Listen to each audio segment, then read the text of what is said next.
So this is the next unfinished game video, same as the previous one. I'm just making a recording. Game that I worked on, never finished, probably won't ever finish, probably be lost to a bad hard drive one day. It was it is a racing game. I mostly was interested in programming a physics simulation for a car racing game. I like cars, I like car games, so it made sense. After the lessons I learned in the previous game, I mentioned the open world shooter game. I thought this was a game which is a lot more reasonable in scope for one person hobby game developer to make on their own. A car game doesn't really need any or much storyline, doesn't really need cutscenes, doesn't need a whole lot of gameplay scripting. You pretty much get some cars and a track and you go driving. This is was meant to be more of a drift style game, bit Initial D inspired. So yeah, that was the kind of feel I was going for with the style and the handling of the cars. The all the code, I should mention this was made in Unity. It's, well, I guess as you can see, because I'm playing in the Unity editor. As I said, my main thing was wanting to make the like a physics-based car driving model, and all the assets are from user mods for the Assetto Corsa car game. I haven't made any of this.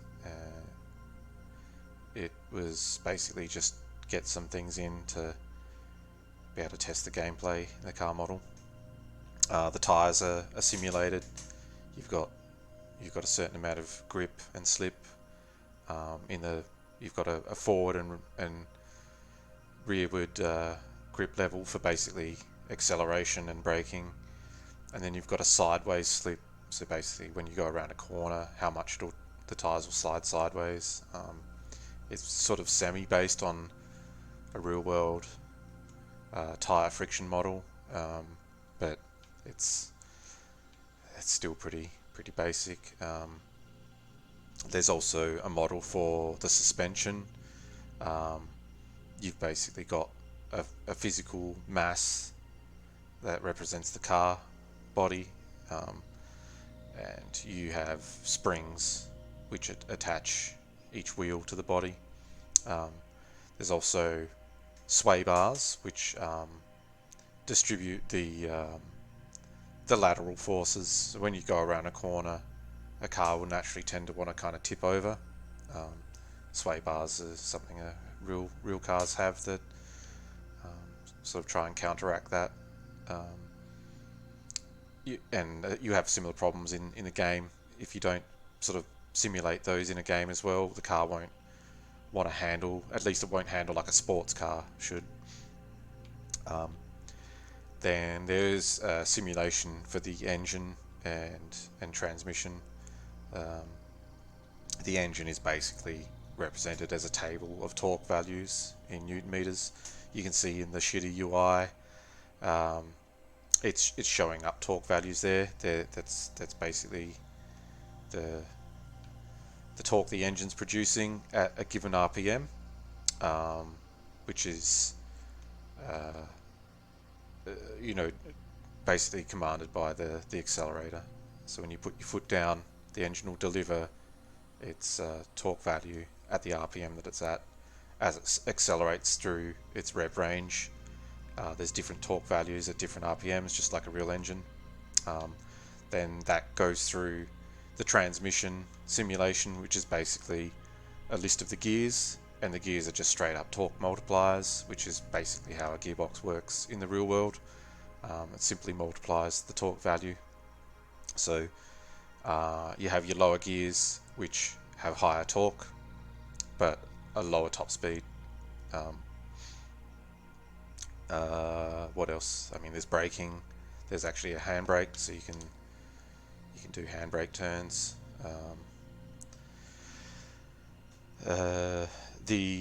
I guess one of the other things I had to program was it's pretty trivial to add a gear change for like manual driving. If you just want to push a button to change a gear up and push a button to change a gear down, that's no problem at all. A lot of serious car game players like to be able to control the gears themselves, just like some people like to drive stick shift in real life. But a lot of people find it easier and more fun just to have an automatic transmission, and that's something that needs to be programmed. There's a bit of logic involved with that. It needs to know when to change up gear and down gear, and that's based on a few combinations of engine RPM, road speed, how fast you're going, and whether you're pressing the gas or not. There's engine braking, which you see it can go to a negative torque value, like it goes to about minus 30 or 40 newton meters there, depending what RPM is. That simulates real world engine braking. If you take your foot off the gas, there is also a wind resistance naturally built into the car. If you let off the gas, you've got, without even braking, it'll slow down due to wind resistance and also the engine braking. What else? I mean, that's pretty much it. The car model was mostly done. It's certainly not as realistic as some of the hardcore driving simulators. So you've got games like Assetto Corsa, and you've got Project Cars, which aim to physically simulate every aspect of a car and provide as close as possible to real, sort of driving experience in a game. But most games, the most driving games that are the most popular ones and arguably the more fun ones to play, have what you might call more of an arcadey driving model. So sometimes what is accurate to real life isn't necessarily the most fun to play. And like I said, this game lets you slide around and drift the car around a bit more than is probably realistic, but that was a feeling I was going for. It's a bit more fun, for me at least. Now, this game wouldn't take too much more to be a functional game. Obviously, it would need custom artwork done. I'm actually going to load another level whilst I talk about that, because that's probably one of the main reasons I stopped working on it. This is a different car, which was actually just a free car that I got off of the Unity store, and this is another track that someone made, custom mod track for Assetto Corsa. It's just a little short drift circuit. With regards to making a track, isn't that hard. I believe even actual real race tracks can have licensing requirements. If you wanted to model like a real Grand Prix track or something, for example, I'm pretty sure there's licensing involved. But for the most part, you could just design whatever track you want. I don't think they're that hard to make. It's pretty much like a flat road that curves around, and you can build some basic terrain around it, some mountains and some trees, and that's pretty much it. And you drop your car on it and you drive around, and you've got a car game. The problem really is with the car models. All the major manufacturers have pretty much switched on to realizing they can charge people to use the likeness of their car. If you want to have a Ferrari or a BMW or a Toyota even, if you want to use their logo and their name and the model of the car and the likeness of the car, the way it looks, you have to pay a licensing fee. You'll see games like Grand Theft Auto. They have a lot of cars in them, and then none of them are based on real world cars. They've got made up names. Some of them kind of look similar to real cars, and you can sort of tell what they were trying to copy, but most of the time it's just a mix mash of multiple different cars designed together, and that's basically so they don't have to pay to have car models in their game. Now, for me, I wanted a bit more of a game that's kind of. I mean, I like cars and I like driving real world cars, and I'd want to have certain cars that I like in the game. Like, part of the appeal for me is having that sort of fantasy of being able to drive real world cars in a game situation. And I don't think many people would be that interested in playing a game that has made up cars that, I mean, for one, I'm not a car designer. If I was to make my own car designs, they'd probably look ugly. But people want to drive the cars they know. They want to drive a Porsche, or they want to drive a Ferrari, or they want to drive a Mercedes Benz or something. And yeah, you'd end up having to pay a lot of money to have those real cars in a game. And that sort of, yeah, put me off a bit working on this anymore. Like I said, it wouldn't take too much. The actual driving model needs a little bit of tweaking. The steering's a little bit twitchy. It needs to have a non-linear curve for the steering. When you first steer left or right, it tends to dart sharply left or right. It needs to be a bit more progressive, where it turns slowly at first and then harder the more you sort of tell it to.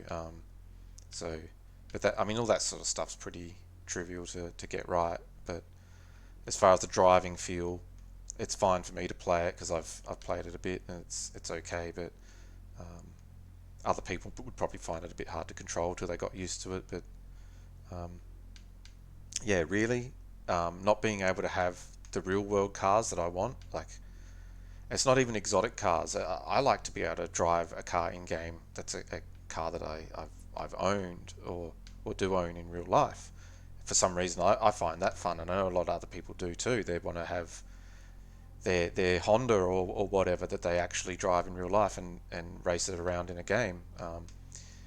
And it sort of felt a bit disappointing not being able to do that without having to spend a lot of money to pay for licensing. So um, yeah, as far as this game goes, working with Unity was great. So much easier to use than CryEngine.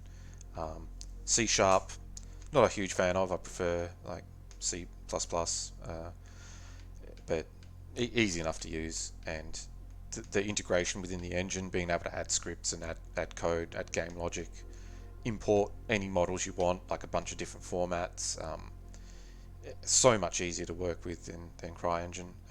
Really good documentation, really good community support, active forums and whatever. So yeah, big plus for using a game engine that's easy to work in.